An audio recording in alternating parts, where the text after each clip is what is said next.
একটা সময় ছিল, মক্কার রাস্তায় হাঁটতেন এক যুবক। তার পোশাক ছিল সবচেয়ে দামি, তার শরীর থেকে ছড়াতো সুগন্ধি আতরের ঘ্রাণ। মানুষ দূর থেকেই বুঝতে পারত, এই যে আসছেন মক্কার সবচেয়ে বিলাসী যুবক। তার নাম ছিল মুসআব ইবনে উমাইর।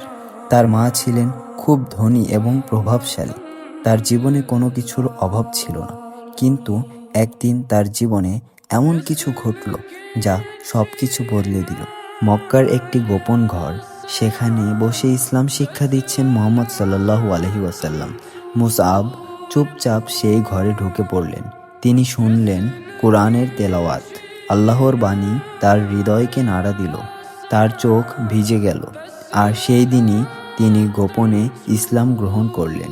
কিন্তু বেশি দিন বিষয়টি গোপন রইল না।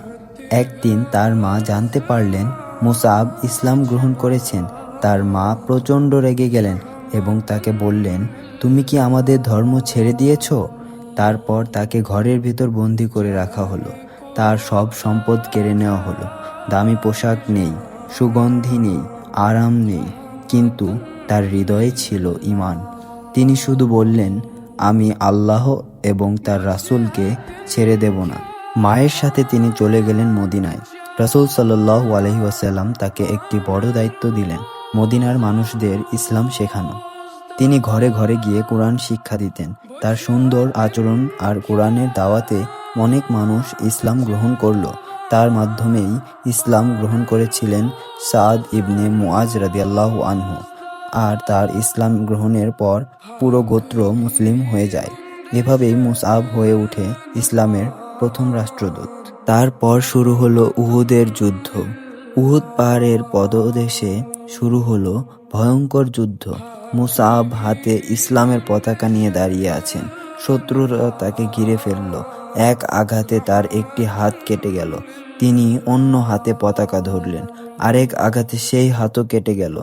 তবুও তিনি পতাকা পড়তে দিলেন না। শেষ পর্যন্ত তিনি শহীদ হলেন। সেই যুবক, যে যুবক একদিন ছিল মক্কার সবচেয়ে বিলাসী মানুষ। তার মৃত্যুর পর দেখা গেল তার লাশ ঢাকার মতো পূর্ণ কাপড়ও নেই। মাথা ঢাকলে পা বের হয়ে যায়, পা ঢাকলে মাথা বের হয়ে যায়। এই দৃশ্য দেখে রাসূল সাল্লাল্লাহু আলাইহি ওয়াসাল্লামের চোখে অশ্রু চলে আসে। এই পৃথিবীতে মানুষকে ধন সম্পত্তি দিতে পারে, কিন্তু সত্যিকারের সফলতা হলো ঈমান। মুসআব ইবনে উমাইর আমাদের শিখিয়েছেন, দুনিয়া ছেড়ে দিলেও যদি আল্লাহকে পাওয়া যায় তাহলেই মানুষ সত্যিকারের সফল। ভিডিওটি ভালো লাগলে লাইক, কমেন্ট, শেয়ার এবং সাবস্ক্রাইব করে পাশে থাকবেন। ধন্যবাদ।